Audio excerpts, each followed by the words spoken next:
आप सभी लोगों का जीबीएन चैनल पे स्वागत करते हैं। आज हम बात करने जा रहे हैं एक नए नोटिफिकेशंस के बारे में जो आरआरबी यानी रेलवे की तरफ से जारी किया गया है। बहुत ही गोल्डन अपॉर्चुनिटीज़ है जिन लोगों का एएलपी 2024 के सीबीटी फर्स्ट एग्जामिनेशंस को क्वालिफाइड नहीं कर पाए हैं, उनके लिए फिर से दोबारा रेलवे ने एक सुनहरा अवसर दिया हुआ है कि एएलपी के लिए नोटिफिकेशंस आउट हो चुका है 2025 के लिए। एएलपी यानी असिस्टेंट लोको पायलट, जो लोग ट्रेन को चलाते हैं, जो लोग असिस्ट करते हैं चलाने में, उनके लिए नोटिफिकेशंस आया है। इसमें टोटल नंबर ऑफ पोस्ट जो है वह 9970 यानी 9970 पोस्ट है सभी जोन को मिलाकर। इसके बारे में डिटेल से जानेंगे इस वीडियो में, सब कुछ एक साथ। एज कट ऑफ क्या रही है 2024 की, लास्ट डेट क्या रहेगी फॉर्म भरने की, और एलिजिबिलिटीज़ क्या होगी, क्या छूट मिलेगी या नहीं मिलेगी, समस्त चीज़ों को इस वीडियो में डिटेल से जानेंगे। चलिए वीडियो को शुरू करते हैं। सबसे पहले अगर हम बात करें तो सबसे पहले इसमें फॉर्म फिलिंग को देखते हैं। इसकी फॉर्म फिलिंग डेट जो है वह 10 अप्रैल 2025 से शुरू हो रही है और लास्ट डेट जो होगा इसका रजिस्ट्रेशन का वह 9 मई 2025 रखा गया है। अगर फीस पेमेंट की अगर हम बात करें तो लास्ट डेट 9 मई 2025 ही रहेगी और जैसे ही फॉर्म अभी अपडेट होगा तो उसके बाद ये पता चल जाएगा कि करेक्शंस की लास्ट डेट क्या रहने वाली है। तो आप लोग ये समझ लीजिए कि आपका एप्लीकेशंस जो है 10 अप्रैल से शुरू हो रहा है और लास्ट डेट 9 मई 2025 रहने वाली है। तो अभी से कमर कस लीजिए क्योंकि आने वाले समय में अच्छा करना है इस एएलपी एग्जामिनेशंस में। जो लोग मिस आउट हो चुके हैं एएलपी के 2024 एग्जामिनेशंस में, अगर हम बात करें एग्जामिनेशंस फीस की तो जनरल, ओबीसी और ईडब्ल्यूएस कैंडिडेट के लिए 500 रुपये, ईबीसी और ऑल कैटेगरीज फीमेल के लिए 250 रुपये लगेगा। और जब आप सीबीटी फर्स्ट का एग्जामिनेशंस दे लेंगे तो आपकी ये फीस रिफंडेबल हो जाएगी। जनरल, ओबीसी और ईडब्ल्यूएस के लिए 400 रुपये रिफंड होगी, उनका 100 रुपये ही मात्र लगेगा। और एससी, एसटी, ईबीसी और फीमेल के लिए 250 रुपये पूरा रिफंड हो जाएगी, यानी उनका कोई भी चार्जेस नहीं लगेगा। और यह जो पेमेंट होगी वह ऑनलाइन मोड में किया जाएगा। रेलवे के लिए, रेलवे बोर्ड को डेबिट कार्ड, क्रेडिट कार्ड या नेट बैंकिंग के थ्रू इसकी पेमेंट की जा सकती है। तो आप सभी लोग नेट बैंकिंग के थ्रू फीस का पेमेंट कर सकते हैं। आगे अगर हम बात करें एजुकेशनल एलिजिबिलिटी की तो एजुकेशनल एलिजिबिलिटी में जो है क्लास 10th पास होना चाहिए आपको, यानी मैट्रिक्स पास होना चाहिए विद आपके पास आईटीआई का सर्टिफिकेट होना चाहिए एनसीवीटी से, या तो एससीवीटी के सर्टिफिकेट इंपॉर्टेंट है, तभी आप एएलपी के लिए एलिजिबल हैं। इसमें टोटल नंबर ऑफ पोस्ट जो है वह 9970 है। आपको किस किस ट्रेड से होना चाहिए, फिटर से होना चाहिए, इलेक्ट्रीशियन से होना चाहिए, इंस्ट्रूमेंट मैकेनिक से होना चाहिए, मिल राइट से होना चाहिए, मेंटेनेंस मैकेनिक से होना चाहिए, मैकेनिक रेडियो एंड टीवी से होना चाहिए, या तो इलेक्ट्रॉनिक्स मैकेनिक से होना चाहिए, मैकेनिक मोटर व्हीकल से होना चाहिए, वायरमैन से होना चाहिए, ट्रैक्टर मैकेनिक होना चाहिए, आर्मेच्योर एंड कोल विंडर से होना चाहिए, मैकेनिक डीजल होना चाहिए, हीट इंजन होना चाहिए, टनल मैकेनिस्ट होना चाहिए, रेफ्रिजरेशंस एंड एसी, और class 10th with diploma in mechanical होना चाहिए, या इलेक्ट्रिकल होना चाहिए, या इलेक्ट्रॉनिक्स होना चाहिए, ऑटोमोबाइल इंजीनियरिंग भी हो सकते हैं, या तो इसके अलावा एक और क्वालिफिकेशंस हैं बीई या बीटेक की डिग्री हो इन मैकेनिकल में, इलेक्ट्रिकल में या इलेक्ट्रॉनिक्स, ऑटोमोबाइल में इंजीनियरिंग की, तो भी आप इस फॉर्म को फिल कर सकते हैं। और आपको मैं बता दूं कि जो लोग आईटीआई का सर्टिफिकेट लिए हैं वो लोग तो ऑलरेडी एलिजिबल ही रहेंगे फॉर्म भरने के लिए। आगे अगर हम बात करें एजुकेशनल एलिजिबिलिटी में एज की, तो जो एज की क्राइटेरिया रखी गई है वह मिनिमम एज 18 वर्ष और मैक्सिमम एज 33 ईयर्स रहेगी जनरल कैटेगरीज के लिए। और ओबीसी और एससी एसटी कैंडिडेट के लिए एक्स्ट्रा जो भारत सरकार द्वारा छोड़ दी जाती है उसको छोड़ दिया जाएगा। ओबीसी नॉन क्रीमिलियर के लिए 3 वर्ष की छूट, एससी और एसटी कैंडिडेट के लिए 5 वर्ष की छूट आप लोगों को मिलेगी। जो पिछले वर्ष 2024 का नोटिफिकेशन आया था उसमें 3 वर्ष एक्स्ट्रा छोड़ दिया गया था कोरोना पीरियड के लिए। इस वर्ष जो नोटिफिकेशन आया हुआ है इसमें कोई भी छूट आप लोगों को नहीं मिल रही है। तो जनरल कैंडिडेट के लिए 18 से 33 वर्ष ही रखा गया है। ओबीसी, एससी और एसटी कैंडिडेट के लिए छूट मिलेगा आपको भारत सरकार के अंतर्गत जो छूट दिया जाता है। सिलेक्शन प्रोसेस की अगर हम बात करें तो सिलेक्शन प्रोसेस इसमें CBT फर्स्ट होता है, फिर उसके बाद जो लोग CBT फर्स्ट क्वालिफाइड करते हैं CBT 2 का एग्जामिनेशंस देते हैं, फिर उसके बाद आप लोगों का साइको टेस्ट होता है, फिर उसके बाद डॉक्यूमेंट वेरिफिकेशंस होता है, फिर आपकी ज्वाइनिंग हो जाती है मेडिकल होने के बाद। तो ये जो पेपर होता है सभी CBT का फर्स्ट सेकेंड का, उसका जो मोड होता है वह बाइलिंगुअल होता है, हिंदी और इंग्लिश में पेपर आता है, और CBT यानी कंप्यूटर बेस्ड टेस्ट होता है। इस पेपर में नेगेटिव मार्किंग भी होती है। रेलवे के एग्जामिनेशंस में मोस्टली 1/3 ही आपकी नेगेटिव मार्किंग होती है। तो आप सभी लोगों के लिए एक सुनहरा अवसर है। CBT फर्स्ट के साथ साथ CBT सेकंड की भी प्रिपरेशन स्टार्ट कर दीजिए। बहुत जल्द मैं TCS से कंसर्न करके ये बता दूंगा कि आपका एग्जामिनेशंस कब होने वाला है ALP 2025 के लिए CBT फर्स्ट का। आगे अगर हम बात करें CBT फर्स्ट के सिलेबस के बारे में, एग्जामिनेशंस पैटर्न के बारे में, तो अगर हम बात करें CBT फर्स्ट में कितने क्वेश्चंस आते हैं, टोटल नंबर ऑफ क्वेश्चन 75 होते हैं। मल्टीपल चॉइस क्वेश्चंस होता है यानी MCQ बेस्ड पे क्वेश्चन होता है। प्रत्येक क्वेश्चंस के लिए 1 मार्क्स निर्धारित किए जाते हैं। अगर हम देखेंगे इसमें सब्जेक्ट्स कौन कौन से आते हैं, तो इसमें मैथमेटिक्स आता है, इसके नंबर ऑफ क्वेश्चन 20 होते हैं, मार्क्स भी 20 होता है। जनरल इंटेलिजेंट एंड रीजनिंग की बात करें, इसमें नंबर ऑफ क्वेश्चन 25 होते हैं, मार्क्स भी 25 होता है। जनरल साइंस की बात करें, इसमें नंबर ऑफ क्वेश्चंस 20 होते हैं, इसके भी मार्क्स 20 होते हैं। और फिर उसके बाद general awareness and current affairs आता है, इसके नंबर ऑफ क्वेश्चंस 10 होते हैं, मार्क्स 10 होता है। इस प्रकार टोटल नंबर ऑफ क्वेश्चन 75 यानी 75 होते हैं और आपके मार्क्स भी 75 होते हैं। इसमें जो टाइमिंग दिया जाता है या टाइमिंग 1 घंटे की टाइमिंग दिया जाता है आप सभी लोगों को पेपर सॉल्व करने के लिए। अगर हम बात करें 2024 के CBT first cut off analysis के बारे में कि कितना कट ऑफ गया था, किस जोन का, किस सेक्शंस का, तो आइए देखते हैं कट ऑफ CBT फर्स्ट का जो डाटा जारी कर दिया गया है रेलवे के द्वारा, उसमें डिटेल से देखते हैं एक एक जोन वाइज। सबसे पहले अगर हम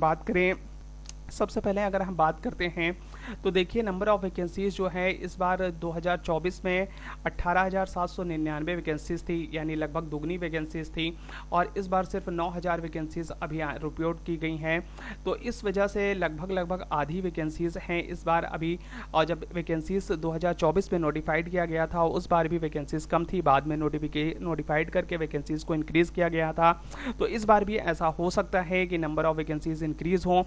अगर हम बात करें कट ऑफ के बारे में CBT फर्स्ट की, तो चंडीगढ़ के लिए जनरल की कट ऑफ 40 गई थी, SC की 30, ST की 25, OBC की 30 नंबर गई थी। इसी प्रकार मुंबई के लिए जनरल की कट ऑफ 57, SC की 36, ST के 30.48, OBC की 44.08। ALP मालदा के लिए जनरल की 63, SC के लिए 41, ST के लिए 39, OBC के लिए 55, EWS के लिए 49। आप अपने अनुसार देख सकते हैं कि आप किस जोन से फॉर्म को फिल करेंगे, उसकी कट ऑफ क्या रहेगी। रांची का भी है, गुवाहाटी का है, बिलासपुर का है, त्रिवेंद्रपुरम का है, चेन्नई का है, कोलकाता का है। कोलकाता का बता देते हैं क्योंकि बहुत फेवरेट जोन है। जनरल की कट ऑफ 75 में से 63.44 गई थी। गोरखपुर का 63.90, अजमेर का 54.33, अगर अहमदाबाद की बात करें 54.54। तो यानी आप मान के चलिए जनरल की कैटेगरी से आप ऊपर ही मार्क्स लेके आइए अगर आप सिक्योर करना चाहते हैं CBT सेकंड में अपनी पोजीशंस को, तो ज़रूर से ज़रूर इतना हार्ड वर्क करिए कि आपका CBT फर्स्ट क्वालिफाइड हो। और कैटेगरीज वाइज भी आप देख सकते हैं, पटना की बात हो गई, बेंगलुरु, प्रयागराज जो सबसे फेवरेट है, जनरल की यहाँ 59.58 कट ऑफ गई थी, SC के लिए 48.8 है, कि ST के लिए 25, OBC के लिए 54.51 नंबर कट ऑफ गई थी। आप सोच सकते हैं तो 75 में से 54.51 कट ऑफ OBC के लिए जा रहा है और जनरल के लिए 59.58 कट ऑफ जा रहा है। तो कंपटीशन अच्छा है। नंबर ऑफ वैकेंसीज अभी जोन वाइज आ जाएगी तो मैं डिफाइन कर दूंगा किस जोन में कितनी कट ऑफ लगभग जा सकती है, एक्सपेक्टेड कितना रह सकता है 2024 के अनुसार, और कहाँ कितनी वैकेंसीज है। वैकेंसीज के आधार पर भी कट ऑफ डिसाइड होता है। तो ये समस्त स्टेट है, समस्त आपके जोन हैं, जो है जितने भी जोन हैं मैंने बता दिया आप लोगों को। आप अपने अनुसार कट ऑफ को देख सकते हैं आसानी से। अब बात करते हैं CBT सेकंड के बारे में। CBT सेकंड की अगर हम बात करें तो इसमें टोटल नंबर ऑफ क्वेश्चंस 175 रहेगा और इसमें 2 पेपर होगा। पेपर फर्स्ट में जो होगा वह 100 नंबर का होगा और पेपर सेकंड जो होगा वह 75 मार्क्स का होगा।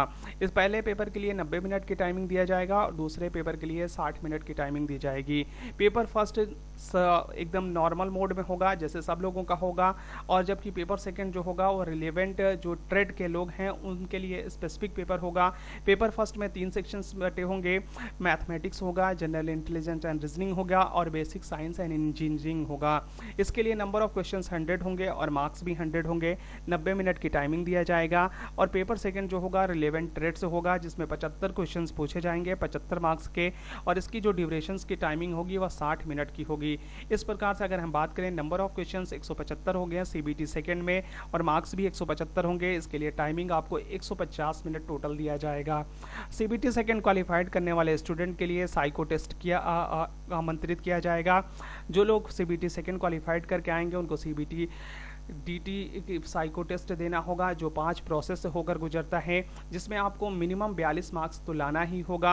इसमें देखिए पांचों सेक्शंस में कौन कौन से सेक्शंस हैं। पहला सेक्शन मेमोरी टेस्ट है।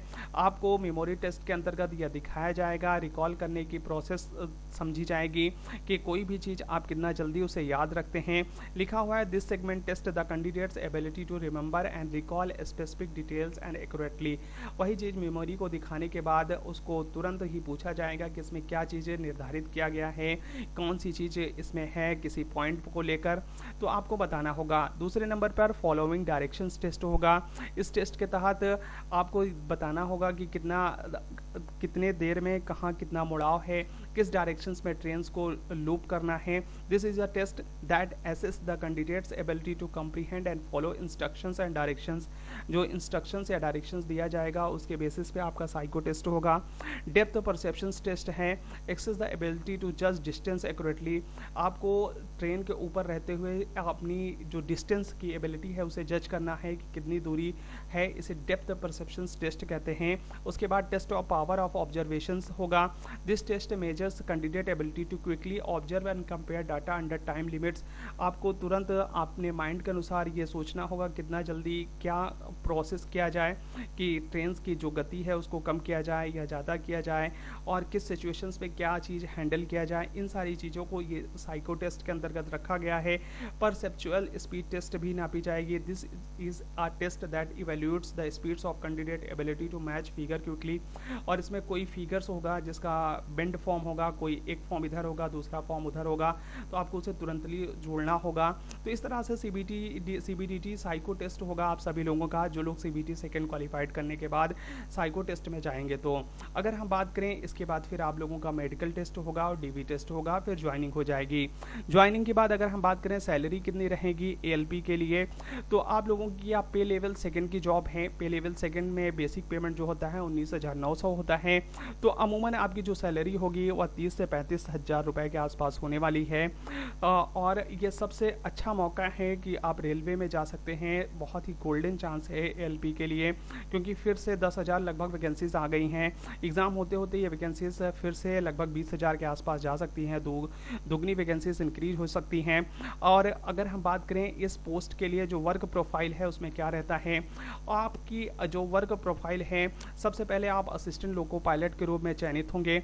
आपका जो प्राइमरी काम होगा वह काम लोको पायलट के तौर पर आपको असिस्ट करना होगा जो आपके लोको पायलट होंगे जब ट्रेन चलती होगी उसके दौरान, ट्रेन की मेंटेनेंस के दौरान, और जो आपके विभिन्न प्रकार के काम हैं जैसे लोकोमोटिव्स वर्क है, फाइन ट्यूनिंग वर्क है, कॉलिंग आउट है, सिग्नल्स के बारे में, इन सभी चीज़ों को समझना होगा, जानना होगा। यही सब आपके माइनर रिपेयर के काम करने होंगे। छोटे मोटे अगर ट्रेन ख़राब है तो उसको बनाना भी हो सकता है। तो ये आपकी वर्क प्रोफाइल है। अगर हम बात करें प्रमोशंस की, तो एएलपी सबसे पहले आप नियुक्त होते हैं एलपी के रूप में। फिर उसके बाद आपका जो प्रमोशन होगा वह सीनियर एलपी पे होगा। फिर उसके बाद आप एलपी बनेंगे, यानी असिस्टेंट लोको पायलट के बाद सीनियर असिस्टेंट लोको पायलट बनेंगे, तब आप लोको पायलट बनेंगे। या एक समस्त इंफॉर्मेटिव वीडियोस था आपके लिए, जो लोग एलपी के लिए फॉर्म फिल करने जा रहे हैं। ये एक बेहतरीन आप लोगों के लिए समझने के लिए एक वीडियो मैंने बनाया। आप लोगों को यह वीडियो कैसा लगा आप हमें ज़रूर कमेंट बॉक्स में कमेंट कर सकते हैं। इसी प्रकार के इन्फॉर्मेशन वीडियोस पाने के लिए गवर्नमेंट जॉब संबंधी रिलेटेड, तो आप इस चैनल को सब्सक्राइब सब्सक्राइब कर सकते हैं। वीडियो पसंद आई हो तो लाइक कर सकते हैं। अगर आप किसी को बताना चाहते हैं, समझाना चाहते हैं इसके बारे में, तो इस वीडियो को ज़रूर से ज़रूर शेयर करें। अगर आप हमें कोई सुझाव देना चाहते हैं तो भी हमारे कमेंट बॉक्स में हमें कमेंट कर सकते हैं। वीडियो देखने के लिए बहुत बहुत धन्यवाद। मिलते हैं तब तक एक और नेक्स्ट वीडियो के साथ।